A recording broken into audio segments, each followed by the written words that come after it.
Hello, everyone. Today I'm going to be talking about mindfulness in the classroom.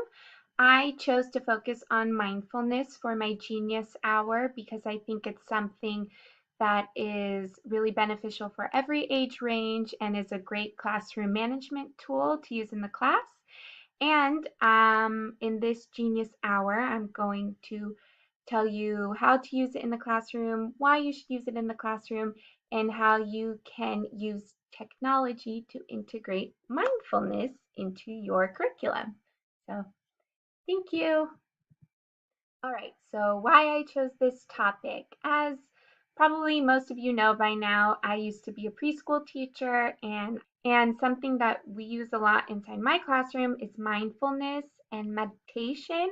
And usually we'll do meditation when students come back from playing inside just to, get them recentered and ready to focus in the classroom. We can use it if we feel like there's a lot of tension in the room, a lot of conflict, sometimes that happens. And I think that's something that kind of applies to every classroom. And so I wanted to focus on how we can use apps to help, especially, well, actually, any age range of students kind of meditate and visualize and recenter themselves so that they'll be able to handle conflicts with their peers, conflicts with their inner thoughts. And this is just something that I've seen really work out in my classroom when I taught in preschool, but we didn't use apps. So I know there's a lot of great meditation apps out there, and I've heard about teachers using them in their class. And I wanted to see if I could do the same and share that knowledge with all of you. So, an app that I found that was versatile for younger ages and adolescents was Headspace. But yeah, meditation is really important because not just meditation, but mindfulness is really important because children and adolescents face a lot of challenges.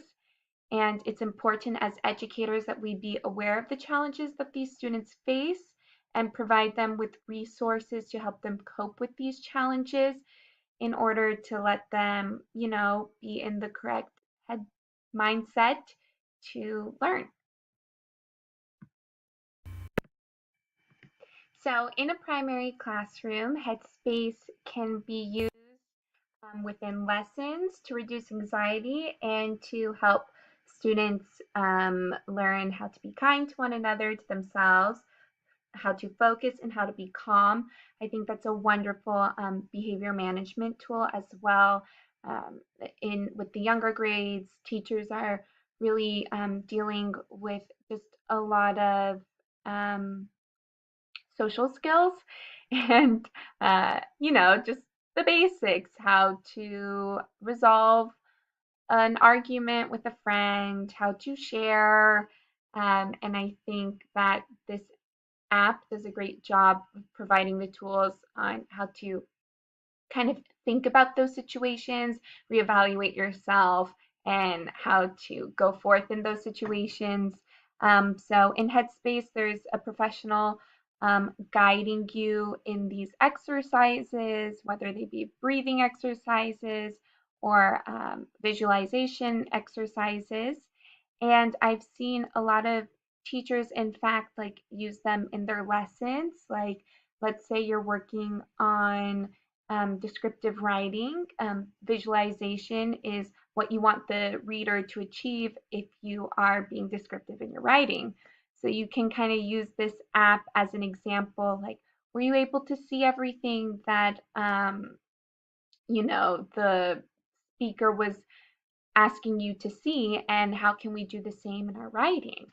So that's really, really cool. And I also think, during standardized tests or any type of test, it would be good to do some mindfulness before to reduce anxiety. And just, as I mentioned earlier, after PE or after recess, lunch, to get your students, back into the gear mode, I don't know, of learning. So, yeah.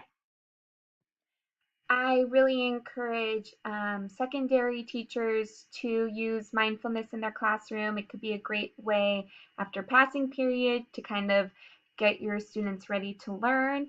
I also think, especially in adolescence, there's a lot that you're dealing with and a lot that you're trying to figure out.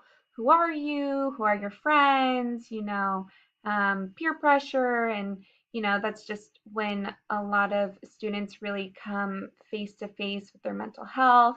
And so I think mindfulness is a great way to kind of provide students with the tools to help cope with perhaps intrusive thoughts or anxiety, or even if they're just having a crummy day.